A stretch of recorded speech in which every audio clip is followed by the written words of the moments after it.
All right, we're live, buddy. Hey there, how you doing? Good, man. How are you? Yeah, fine. How's life in California? Living the dream, man. Living the Yeah, dream. Yeah, yeah. we're It's and having a not good time not dreamy internet down there yet. here in Seems my to- new. Oh, I hope so. yeah, I'm at seems our solid office. today. It's Yeah, fun. Hanging out in our new office space, and it's good. It's good. Yeah, we're having a good time. So, excellent. Sounds you ready good. for a good conversation today? Absolutely, yeah. So today's conversation topic for anyone who's just tuning in: e-commerce sellers battle inflation with pricing power. That sounds like a sort of tabloid headline almost. I like it. I know, right? Yeah, War on yeah, the internet. yeah, It is, man. It is like that, and it's getting serious out there for a lot of people. I mean, this is a yeah. serious concern, and we're all trying to figure out how best to manage. And so, in today's conversation, we'll have a good time looking at that. Yeah. Excellent. Yeah, it's very important. I think my feeling about this, lots of interesting reports back from the front line, as it were, from the 10K Collective Mastermind and other Hmm. people I know in the UK, and I think it's just beginning, is my impression. So I think Hmm. this is the Yeah. whatever metaphor we want, thin end of the wedge. This is just the waves before the tsunami, etc., etc. Hmm. So yeah, Hmm. this is a great time to prepare. I think before it's all upon us, and we're running around like headless chickens. Well, Yeah. that's the temptation. Yeah. Too right. Okay. Well, let's kick it off, man. If you're joining us live in the chats, feel free to say hello. Give us a like, love, comment. If you're watching on Facebook or in one of the groups, feel free to ask questions. We're going to dive into a lot of the content of this is coming out of our my pricing power book that I did several years ago and have refreshed recently. So that's a great book to pick up on Amazon. We'll put a link to that in the show notes as this gets published on the podcast in the future. So let's jump into it. I'm going to do an introduction for the podcast, and then we'll jump into the content. Michael, you ready to roll? Okay, great. We can hear you typing quite a bit, but there's just that. Here we go. According to the Bureau of Labor Statistics, from May 2021 to May 2022, the Consumer Price Index for urban consumers increased 8.6%. That's the largest 12-month increase since December 1981, when I was 10 years old, and I am not a young man. And so it's just incredible how impactful the inflation, situation is touching our economy. This climate now that's created is the biggest threat to business owners, in my view, since I would assume the last 50 years. What it means is it used to be you versus your competitors, discovering how much pricing power there was in the market and what customers would pay for a product. Now it's you versus your competitors versus massive inflation. And it's like a third party has entered the war. And we have to understand what this means for us as e commerce sellers. In this conversation, we're going to dive into that. We're going to discuss how to look at the situation, how to respond, and what's going on generally, and how it impacts our e-commerce operations. So, Michael, you ready to dive into this important topic? Absolutely, yeah. I would say what's interesting to me, just as a prelude to the direct topic, is the general context of e-commerce has been, I guess, in a period with the odd blip, but especially for third-party sellers on Amazon or those who've been selling on Shopify, any of these platforms didn't exist really. In a time of recession, I think. So this is for anyone in e-commerce directly, I think, an absolutely new experience. Whereas, of course, for anyone who's been around for a very long time, it's not a new experience, but it has been a long time since these kinds of things have been around, hasn't it? This very Hmm. Hmm. reminiscent of the 70s in the UK with protectionists Hmm. against Europe.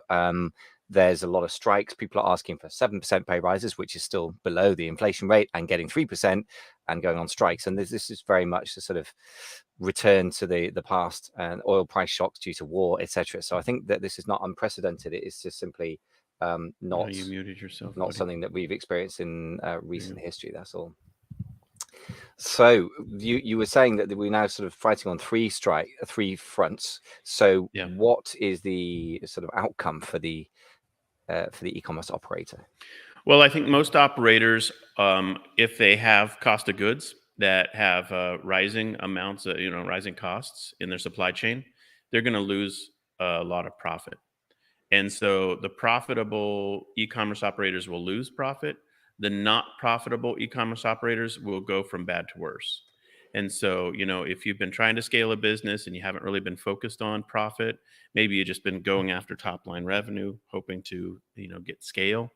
Um, your margins are going to go from bad to worse in many situations, depending on the costs associated with your supply chain. For your cost of goods. Um, that means the weakest companies will go out of business, and many people will just capitulate. They'll just say, "I can't do this. I can't run my business in the red for this long, this badly."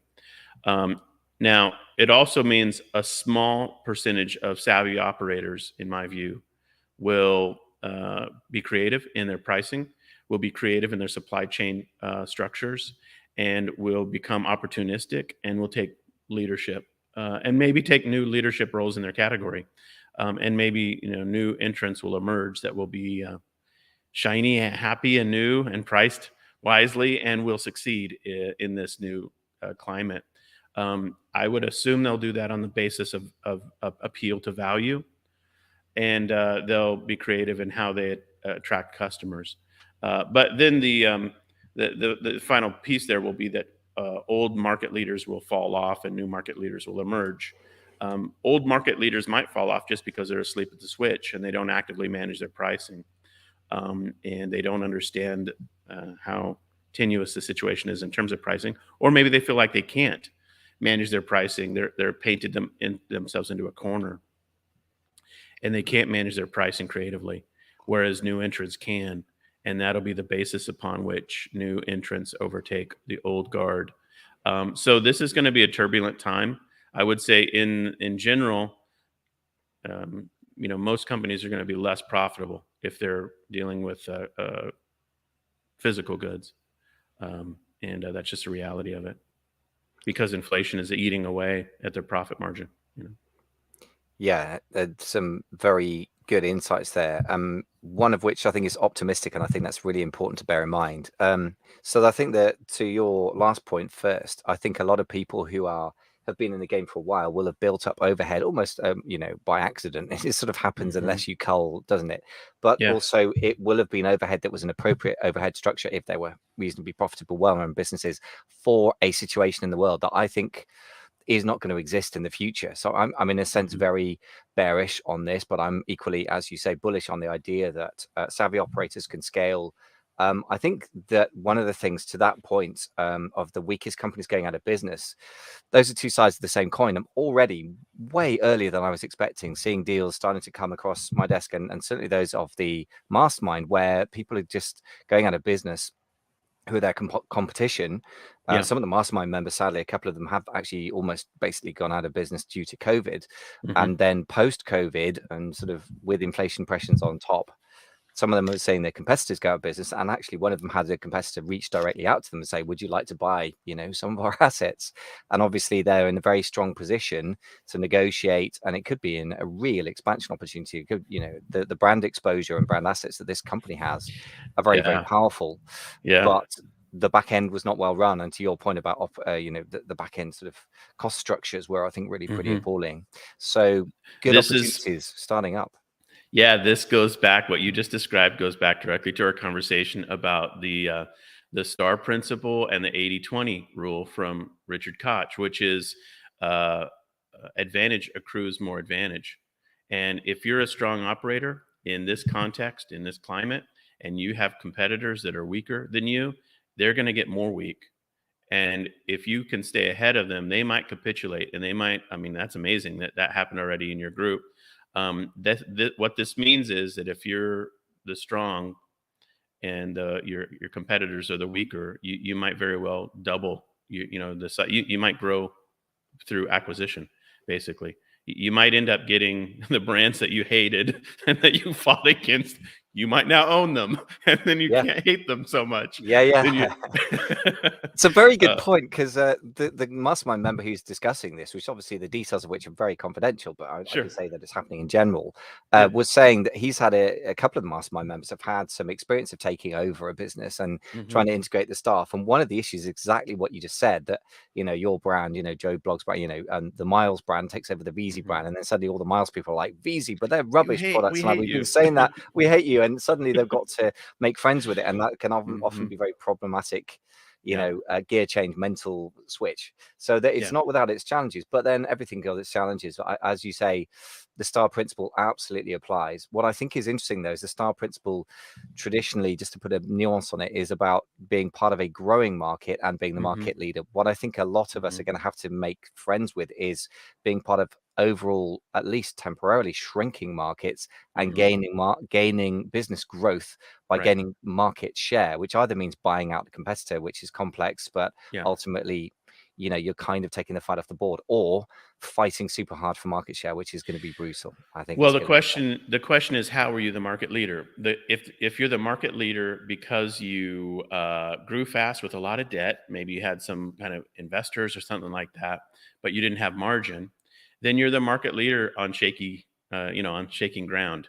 You're on sinking sand, to use the biblical Sunday morning metaphor. You built your house on sinking sand. No profit, no real financial solid foundation. Whereas if you're the cash cow, which Richard Koch doesn't advise people to be the cash cow and a leader, but that means you're the one who's really kind of just it's a slower growth situation, but you've really got a lot of profit coming in. Well, in a time like this, if there's a big recession coming and a lot of people are going to exit the market, you kind of want to be somewhere in the middle. You want to be the market leader, but not the market leader with flim flam.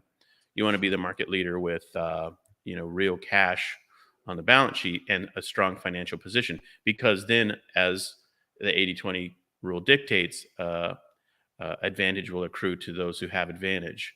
Those who yeah. have will have more, and those who don't will have even what they have taken away from them, to use the Matthew principle Mm, phrasing of it. And so I think that's what's going to be happening, and inflation will absolutely kick that in. And you're right to say that COVID, I suppose, was already a whack to mm, many businesses. I hadn't thought through that component of it, but the reality is that many good businesses were damaged tremendously by COVID. yeah. A few businesses were benefited by it. They came out of it stronger, and so that creates a whole turbulent situation that this whole new layer of craziness sits on top of. The final thing I'd say about the COVID thing is two things. I mean, number one, like a lot of the time, all governments in the world, and probably quite rightly, incurred debt of all kinds, metaphorical and directly, just debt. hmm And so did hmm some of the businesses within them. So in other words, they paid for a lot of people to do nothing, probably quite rightly, maybe not, you can argue, but they did. And now they've got to pay that back. So governments will not be supporting people who've still got the post-COVID effects financially. That's the first thing.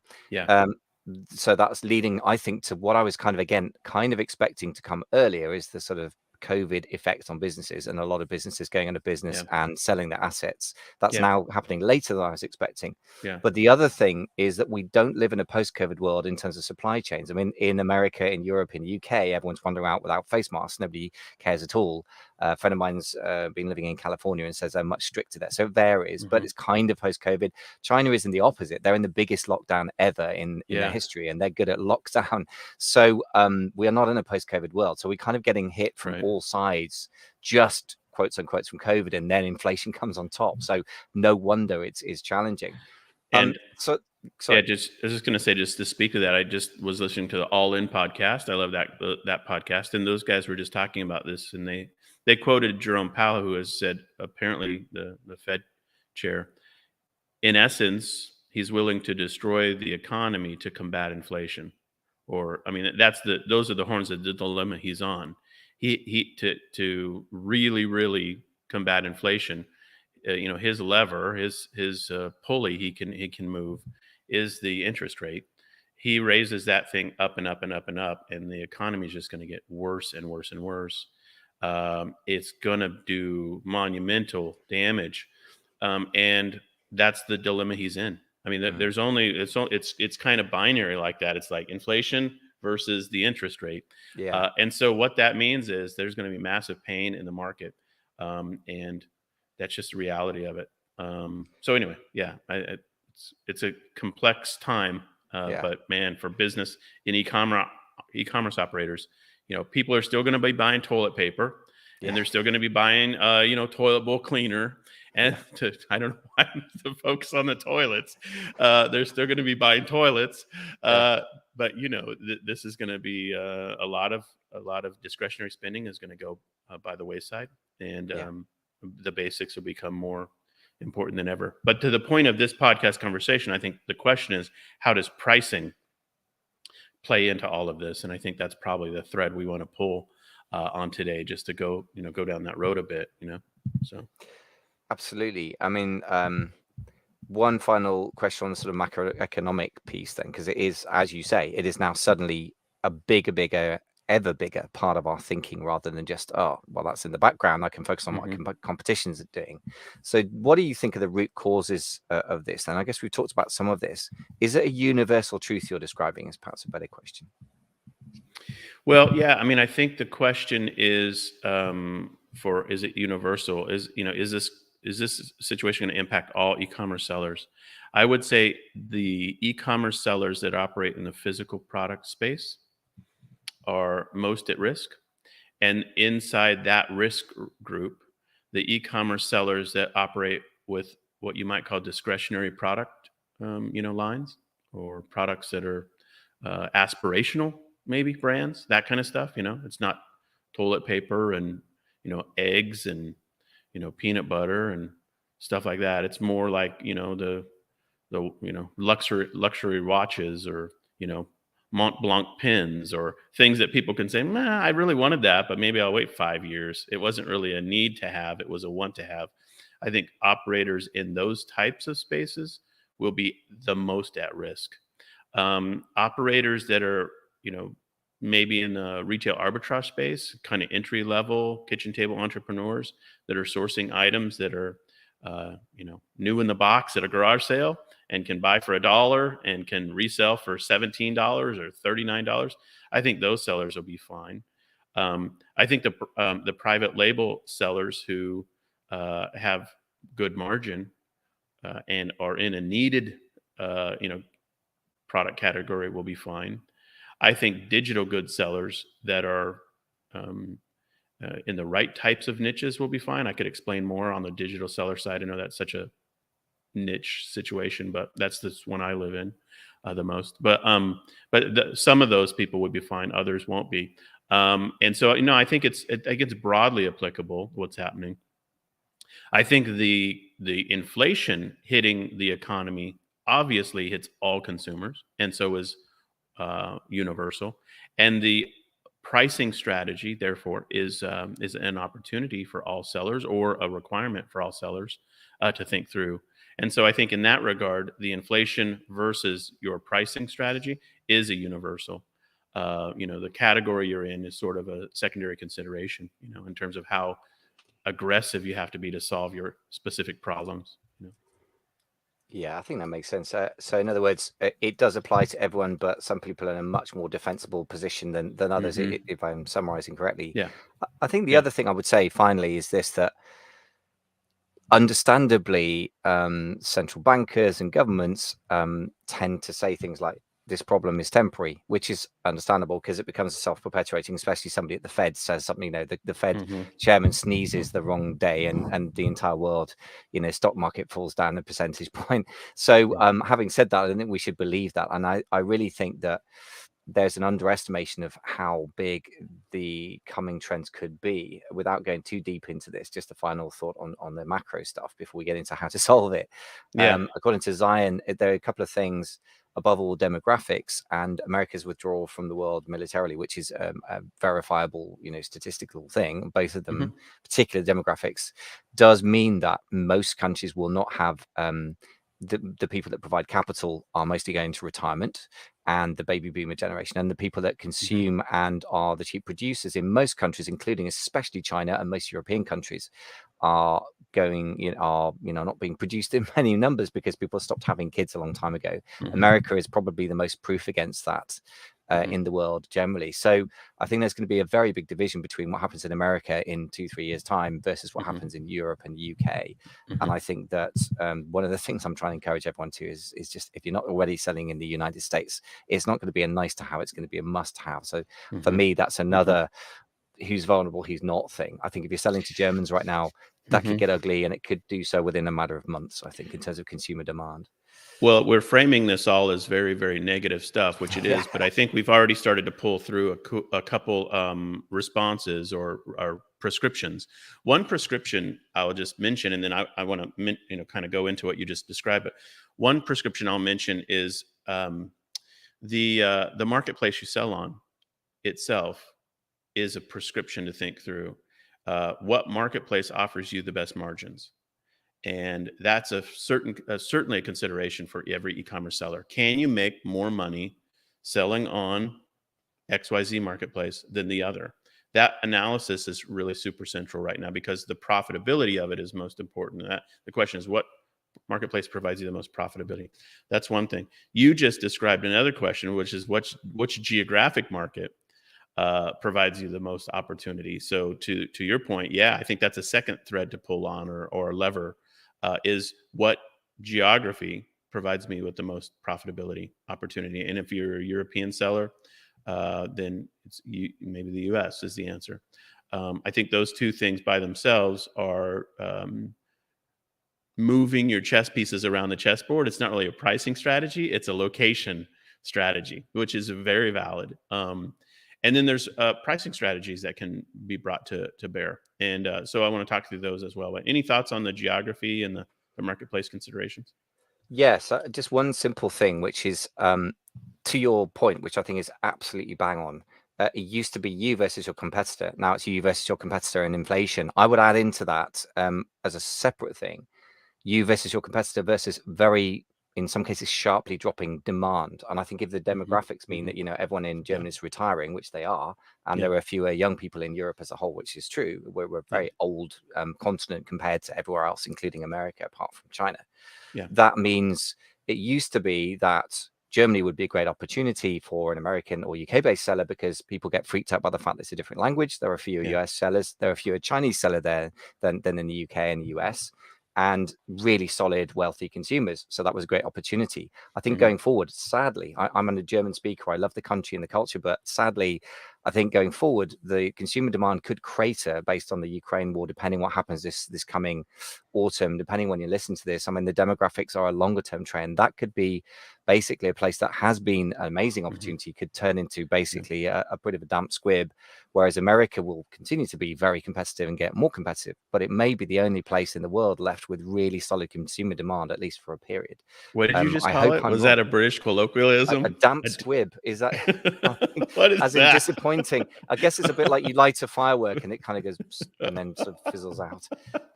A dud. Okay, yeah, it's a dud. So, all right. Britain will continue to export bizarre bits of language that Americans don't understand, but we may not have such good consumer consumption in the future. Squib. So look, I guess we're coming Wait, to what's the a squib? A squib. What's a squib? I think we may be going down a rabbit hole here. So let me bring let me bring us back. Okay.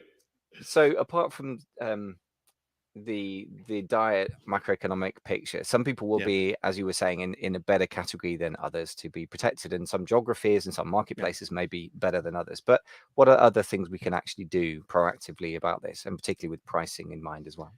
Yeah, well, the second chapter in my pricing power book is Don't Start a War You Can't Win. And the basic thesis there is many sellers run to discounting as sort of a strategy, like, hey, 20% off sale, 50% off sale. And they do that sort of as a competitive challenge to who else is out there type thing.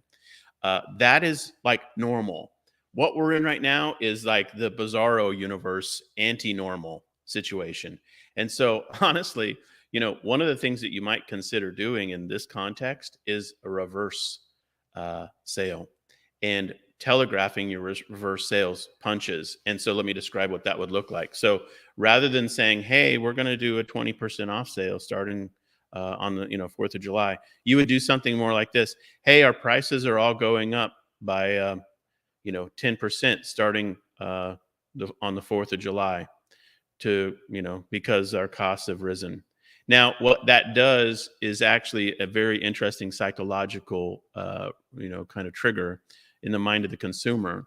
Because if you think through the logic there, if I say to you, Michael, the, new MacBook Air is going to be $2,000 starting July 4th, but right now it's $1,800, you're incentivized to go buy it today. It's very weird psychology because it produces the same response in the mind of the consumer as does a sale, but it's a reverse sale. Now, what happens to your daily sales rate after, July 4th? Well, that's what you've got to think through. But the reality is, in the inflationary rate we're in, I think doing the opposite, to quote, George Costanza from Seinfeld, might be the right approach, which is doing the opposite is the right thing, which is rather than having discounts, think about telegraphing your increasing prices going forward and being very transparent with your customers. Hey, we're so sorry, but our costs just went up by 8% this month alone, and we have to raise our prices starting, August 1st. And we're so sorry, but we're doing our very best to control pricing. And but we're going to have our $20 item will now be $21.50. That kind of approach, being transparent and honest about it, saying that not claiming victim status, but just being honest about the situation you're in, I think can be very endearing to customers, and you'll get points for truth. And you don't want to be the kind of salesperson like those furniture stores that are always going out of business every other month. Like somehow they always have a going out of business sale, but the store is still there like the next month. You're like, wait, I thought you went out of business. Oh, that was just a going out of business sale. We didn't really go out of business. You don't want to do stuff like that. That's like stupid shenanigans. But this is not. We're not in stupid shenanigan time. We're in, this is real. This is reality. Your costs are going up, and it probably does make sense to think through how to communicate that to your customers effectively. This is brilliant thinking. I like it very much because it hits so many things in one go. I mean, for starters, the economic realities mean that you cannot afford to cut prices to gain No. sales unless you're Yeah. desperate for cash. And then, of course, that is a whole different problem. But also, I think, as I say to people so often, I love negotiations, which is a strange thing to say, but I just find that situation psychologically intriguing. And I think the truth is a great negotiating tool, as I say often, which isn't to say that, should lie the rest of the time either. But I mean, I'm just, in fact, engineering things or acknowledging reality is fantastic. In this case, it's great positioning. As you say, you're not being a victim. Nice nuance to that as well. But being honest about the fact of what's changing. And the great thing is that every single person out there will immediately feel instinctively it's true, even if it Yeah. isn't, because Yeah. they are experiencing the same thing in their daily life. Their bread's Sure. got up 30p. Their I mean, in the UK, the gas, as you would call it, or petrol's got up, 50%, 60% in the last year. So Yeah. they're used to that idea.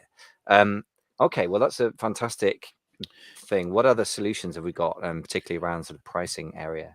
Well, I think just to play with that idea a little bit, you really can probably earn credibility points if you play on that strength and describe for your customers the way in which you're trying to be uh, the low cost provider for them, or the person who's battling for them the most. And maybe you even telegraph your punches. Hey, our costs include shipping and the product itself, and then the labor to put it together. Like, break down your business for your customers and say, look, we're trying to save money in the following 4 ways or 5 ways, but nonetheless, we still have to raise our prices by 3% or whatever it is. Those messages, I think you want to think through that and the copywriting associated, but it's also the business truth associated with it. It's just describing what's happening behind the scenes a little bit more than maybe we usually do. I think that will be helpful. I read one time in the book I always love is Price, the Myth of Fair Value by William Poundstone. I've always recommended that book to our podcast listeners. You're probably all sick of me mentioning it, but I think it's in that book that one of the research scientists have figured out that if you say to someone that you have to do something negative, they are much more agreeable to it if you just say because and give them literally any reason. and it's fascinating psychology. And I think it was from the Poundstone book. I might be misattributing that, but the idea holds, and it's basically the idea that if you just justify why you have to do something with a plausible reason, your customers will be much more open to it, and they'll, at least in their mind, say, "Oh, I understand. I understand what's happening. I might not like it. I might not be in agreement with it, but I like these people. I like their product, and they've told me why, the price is to go up." So I think those components are things to play with as you think about how to increase your prices. So I think that's first couple steps into how to manage this situation effectively. Yeah, I like that very much. Giving reasons generally, I think there's Cialdini principle, saying the word because, Hmm. and Hmm. and Okay. then Yeah. giving anything really, which isn't to say Okay. that it Yeah. isn't true by Poundstone, because it's a bit more specific, isn't it? I think Yeah. I love your idea of being almost open about your costs, and then without, I guess, being so open that your competition reverse engineers what you're doing. But it may Hmm. be they can't do anything about it anyway, Yeah. and we're trying to save money in the following ways. That's brilliant messaging. And I think actually this reminds you of another thing that I think a meta lesson that I'm getting from a lot of this stuff is, in difficult times you've got to do the things that in better times you should be doing anyway. Hmm. One of which Hmm. they say, people want to see how the sausage is made, quotes unquote. So I Hmm. think revealing how stuff is made, particularly if you've got an artisan type product or a Hmm. premium, or sort of very, what's the word, something where the people are very enthusiastic about Yeah. the product type, and they want to know about provenance, so that applies to certain kinds of cheese or whatever. My wife Hmm. is forever watching YouTube videos on how particular French cheeses are made, and without going over the top, you can even apply that to any product category, I think. And It's the amazing. more people have to pay for even Yeah. mundane daily items, kind of justifying that and letting people in on it instead of trying to, pull the wool in some way, fool them, I think is Well, really important. you've touched on an important thing that I was thinking about as I was getting ready for this show, which is um, the idea of managing your brand as an upmarket brand or a downmarket brand is your choice. And so, just to describe it, if you're a premium provider in your niche, like you've got the highest price and you've got a brand reputation that affords you that ability, then in troubled times you have options, and one of the options you have is to become a middle priced seller, or even be the low price leader. You could do that. Now that's a one way slide. You can generally take your premier brand, your premium brand, down market and become a more price conscious, middle priced seller, or you can go to being a low price leader, and you'll have brand equity for a while, but you won't ever reinflate that balloon. It's a one way slide. And but you can do that. And in troubled times, if you did have a premium brand, um, and you're in trouble, then that's one of the cards you have on the table. And you can play with your pricing to that degree. That's a pretty dramatic step. But to your point, I mean, that is one of the things you get to manage, is your positioning in the marketplace compared to your competitors. And it's something to think about as well. Yeah, I like that one-way slide. It's a very important point. And to your point also about sales as opposed to sort of reverse sale, I think there's huge danger in, I guess we're sort of dancing around the other concept, which is that price is a positioning tool, right? Which I know is Hmm. more about your sort of puts Right. number three, really, which I Hmm. guess we're edging into. Maybe we should do that as well, because we Yeah, we yeah, yeah. can talk that one through. So I know from your book, Pricing Power, principle three is aligning pricing and marketing. Yep. So to that point, price is a positioning tool, and if you keep having discounts, for example, there's a store called DFS, which I've never been to in my life, but you cannot move on for TV ads, which I don't generally watch TV. Most of the time I go and see my parents or my father-in-law at Christmas or sort of Easter, things like that, and they are 100% discounted all the time as far as I can gather. And what that tells me is it gives me the signal that there's not enough demand for their furniture to sell a chair at several £100s or whatever it is supposed to be. Yeah. And it feels to me that if they ever tried to claw back to the higher ground of being genuinely premium, I just simply wouldn't believe them, and I don't think anyone else would. No, but as a business operation, the best strategy in that regard is just to relaunch a new brand.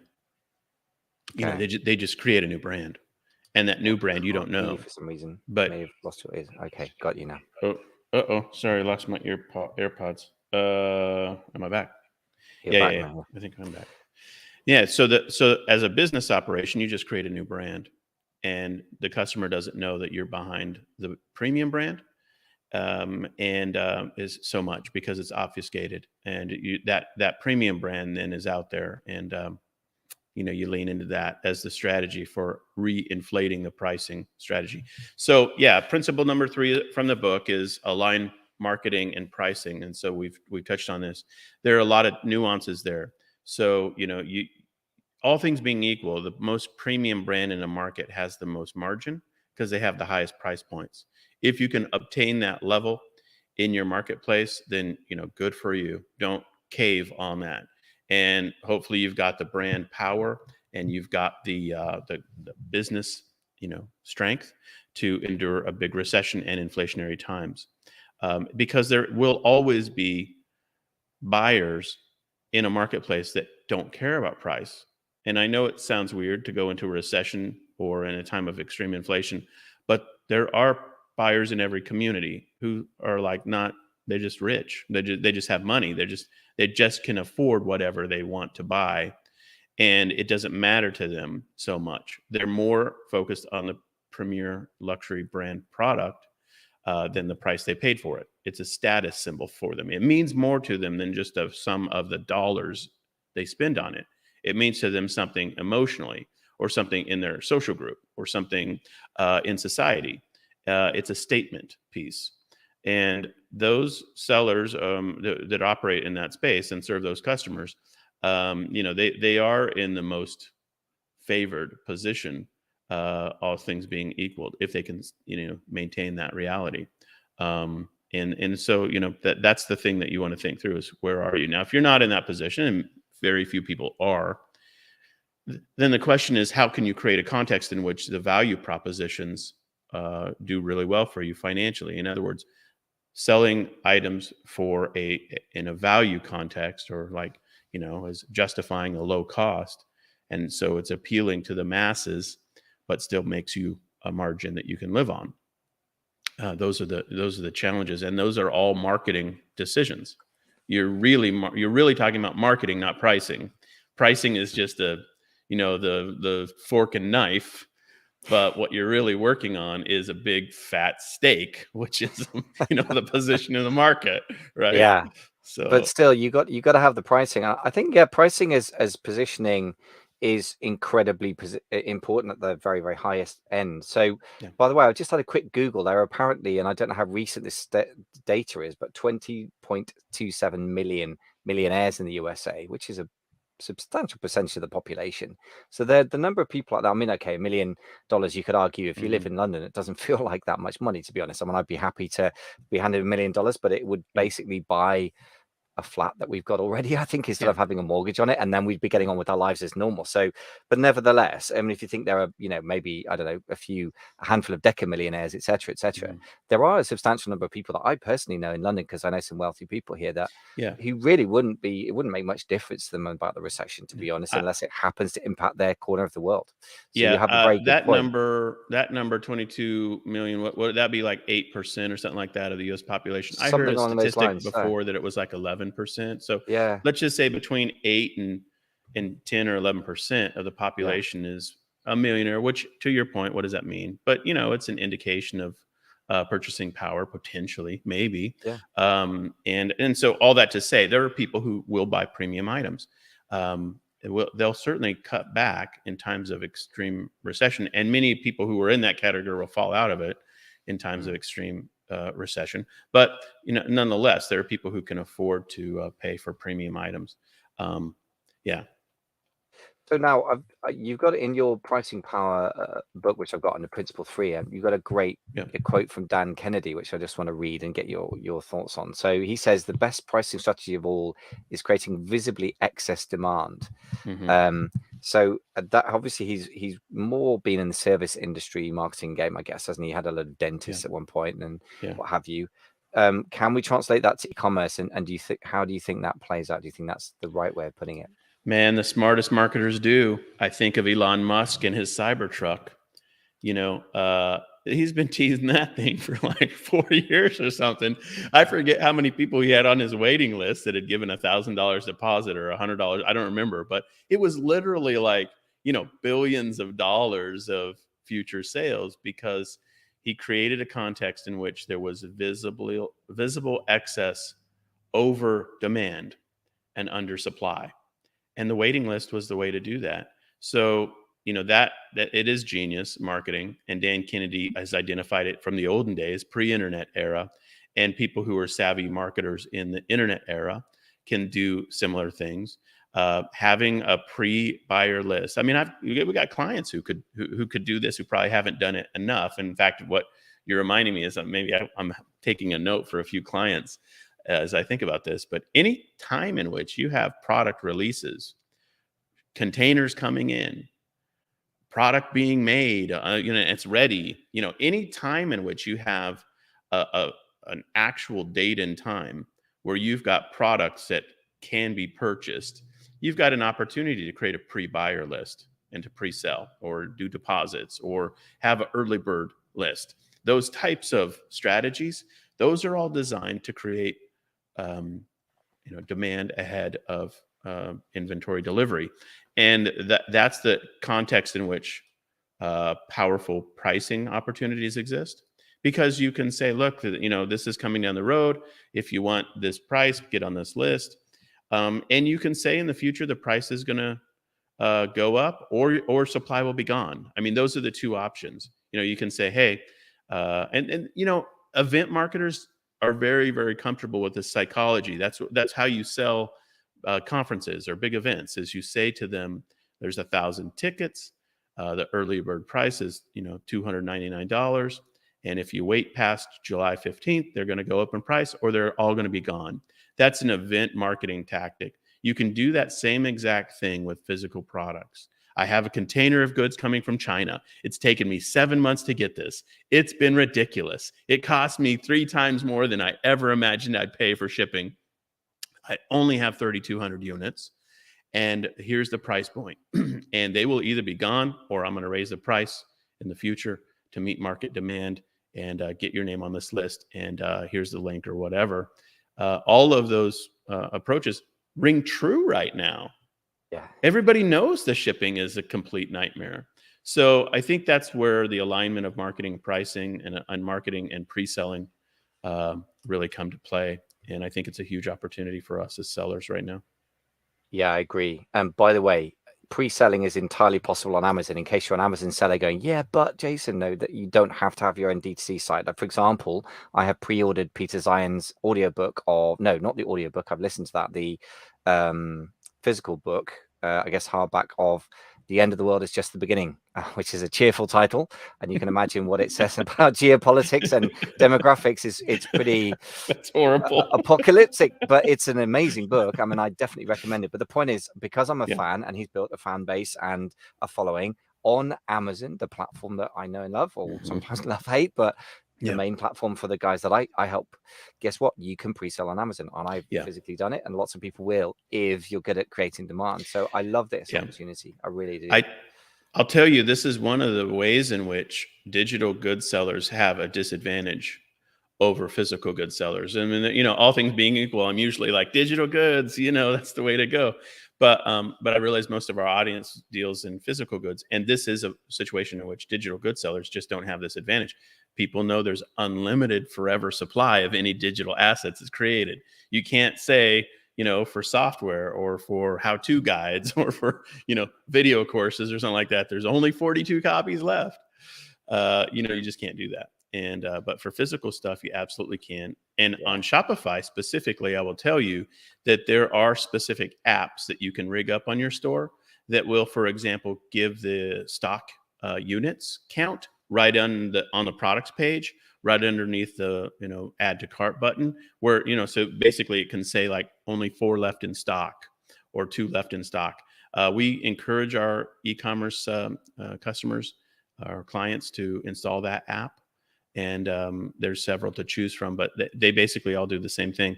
And that's a really, really smart thing to do, because it helps clarify that sense of scarcity in juxtaposition to the current price.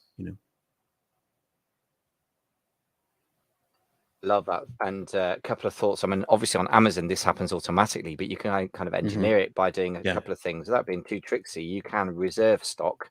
So Hmm. you can put it on one side and say this is not available for sale. So you could have 250 units in an FBA warehouse system spread all over the States or whichever country it is. And then if you've reserved, 210 units, you only have 40 left. So when it gets down to, the last 20 or so, they'll start telling people. So that could be a smart tactic as long as you don't Hmm. overuse it.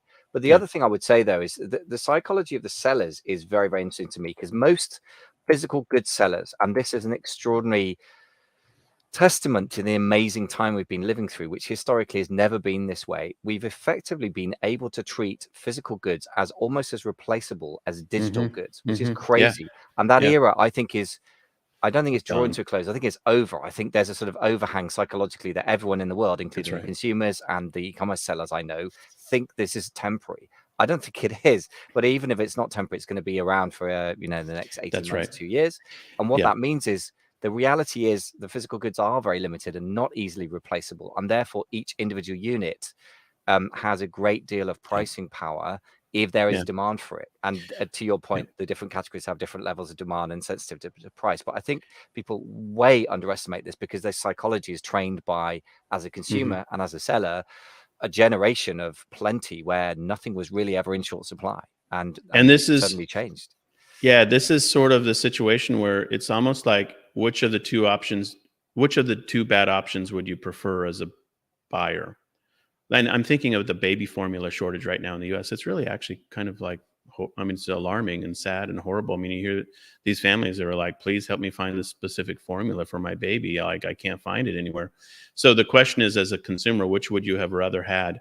Low prices until there's zero available, and then you have complete outage, or prices that ratcheted it up real high so that it was available to you, but you had to pay 4 times as much or 5 times as much. And that is on the horns of a dilemma that nobody wants to be on. But we're as sellers in the middle of that decision making, vector. Which of those two things do we do?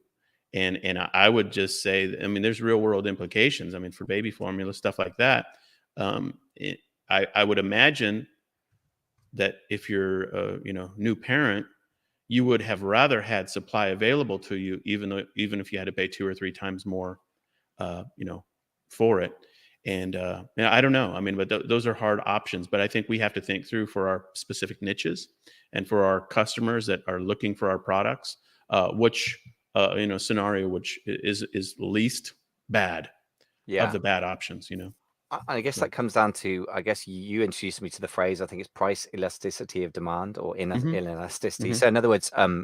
so petrol, i.e. gasoline, has gone up Yeah. 50% in the UK in the last few months, or probably a little bit more. I got rid of my car about 3 years ago, partly because of things like that, and partly because we live in central London and it was pleasureless driving and we have public transport. But Yeah. um, it's one of those things there. If you have to drive to work because public transport's more Hmm. expensive or not available, you will probably, keep buying, petrol or gas at that kind of price. There's Yeah. probably a level where it just basically causes a massive recession. I believe that, there's a certain, I think, sort of a $10 or $20 raise in the oil price correlates to 1% reduction in GDP globally, or I can't Yeah. remember the exact numbers, but there is a correlation, but it's very, very gradual. It's not very specific to individual sales. Whereas, Yeah.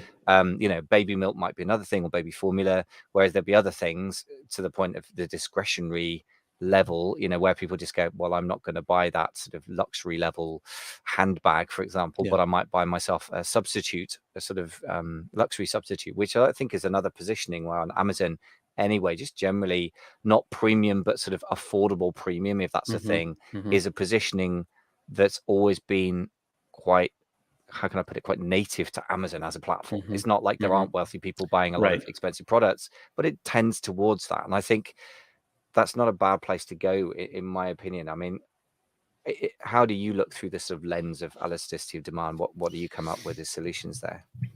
Yeah. So the concept is, if prices increase radically, does demand drop off or does it stay the same? And there are some things like, what a fuel could be an example, but some of this stuff's not discretionary. You just have to buy it at any price point. And so, yeah, I to your point about the price positioning on Amazon, I also think of Target as an interesting case in point. My wife and daughters love Target. They're addicted to Target, and I didn't really understand it. But then I really started to ask them, well, what's the pricing, and what is this stuff? What's it compared to? And basically, the pricing strategy for Target is they have designs that are similar to high-end designs, but they've manufactured them at a low price, cost-wise, so that they're basically nice designs at sort of an affordable price point. To your point, how you describe it, and I think Amazon is good for that as well. And so, if you can play in that space as an e-commerce operator, you're wise to do it. Um, Target assembled that system by buying brands and by building brands internally. And Smith and Hawken is the brand I always loved in the gardening space. They bought that company, and it had a prestige brand concept, and then they made it sort of just a shelf brand. And so you have to decide as a seller, can you create the feeling of a higher end brand? You do that through your photography, through your website, through your copywriting, through your videography, through your social media, the look and feel of the packaging. But then can you deliver it for a good, a fair price and still make margin? These are the struggles. I mean, all of those components, the work for videography, the work for photography, the work for copywriting, the cost of the packaging for your product, all of those things are inflating radically. And so, can you even build a system like that? That's the challenge. And so I think those are the hard decisions for sellers. So I guess that, again, this is a sort of nice to have in good times and a must have in bad times. I would say all the things you were saying about creating the feel of a high-end brand, but with affordable quality, affordable products, is something that all Amazon sellers I know really have been, the successful ones have been playing in that pool. I would say it comes down to some harder choices possibly, and maybe you do fewer product lines, or you expand more slowly, or you stop expanding product lines and just focus on what works. But I would always say there's a sort of upfront investment or sort of overhead type cost with photography, copywriting, videography, packaging, development, which can be considerable, but none of that, except for the packaging, hits the direct cost. So each sale is incrementally more profitable. Right. And I'm always a big fan of, particularly of marketing assets. And on Amazon, it comes down to the product detail page optimization. It's a fairly simple but brutal fight, which has its nuances. Obviously, for Shopify, you've got a broader canvas to work on. But marketing assets they're not one and done, but they're kind of one-off in the sense that you maybe you've got to update more and more on someone like Shopify. But for an Amazon listing, you could update it once a season and get away with it as long as you've adjusted for the new economic situation. And so I think paying once and getting paid multiple times is always a smart investment, is what I'm trying to say, rather than focusing too much on the direct cost, which is always a fight every single time you make a sale. And sometimes in a recessionary period, you can actually lean into the low cost brand as a strategy. When I grew up as a kid, we would go to the grocery store called Lucky's, and they had a whole aisle of generic items that were all in a yellow box. You wouldn't want to be caught dead as a fifth grader or sixth grader in school having yellow box food, because it was almost like government food. I mean, it was like the cheap stuff. It's like government cheese is a famous thing in America. It's like that's what the poor people got. But if you're in a recession and you're selling on Amazon, you can certainly lean into that as a strategy. Yellow box as a strategy. You can, for example, have a brown paper bag with a sticker on it and say, this is the cheapest version of this you're going to find on Amazon, because we're not spending any money on packaging. And if the customer believes that argument and they like that and they think, okay, this is a credible product, these guys are trying to be as cheap as possible, you might win sales with that approach. So that's, again, principle 3 in the book: aligning marketing and pricing. And there's a lot of creative opportunity there to really think through how to appeal to the mind and the psychology of the customer. Yeah, it's interesting when you say that. Part of me is sort of reacting at a fear level, almost, thinking, oh my goodness, the Chinese suppliers will always be cheaper. But that has been true for the last generation, really, or increasingly the last 10 years. But actually, with the COVID lockdowns, and then goodness knows what else happens, like the oil price rising, which will hugely impact China because it imports everything in huge amounts, including oil. then there may be a tipping point where actually, particularly American producers could become the low cost, high value, good value to the bargain, Yeah. lower pricing point. Yeah. And that time may be approaching. I've got a feeling that it's a bit early for making that work in terms of profit at the moment, but who knows? I mean, maybe. it depends on the category you're selling, of course, Yeah. as well. Like baby So milk, let maybe. me summarize, because we got a hard stop here in a moment. But let me summarize this way: in a recessionary time and in high inflation time, your pricing strategy is the most central thing you can think through in terms of managing your success going forward. Consider a reverse sale. Consider repositioning your brand and your product lines. Consider how your marketing aligns to your pricing, and how to be creative in storytelling and customer conversations about how best to be honest about what you have to do, which is likely raise prices. And in those ways, you can stay ahead of the curve here. Look for opportunities to acquire your competitors as they maybe go under, and grow your brand and grow your overall leadership in your niche, even during a recessionary time. So hopefully that's a decent summary of the conversation. And Michael, as always, it's an honor to hang out with you. I'll just suggest that people check out our call-in show on the call-in app, and then also on Spotify, where we tend to be rising every month, which is really exciting. If on any podcast player you're listening to us, we'd love your highest and best review and comment about the quality of the show from your point of view would be incredibly helpful as well. So, Michael, appreciate the conversation, man. Jason, likewise. It's been fantastic. Thank you. Yep. Talk soon.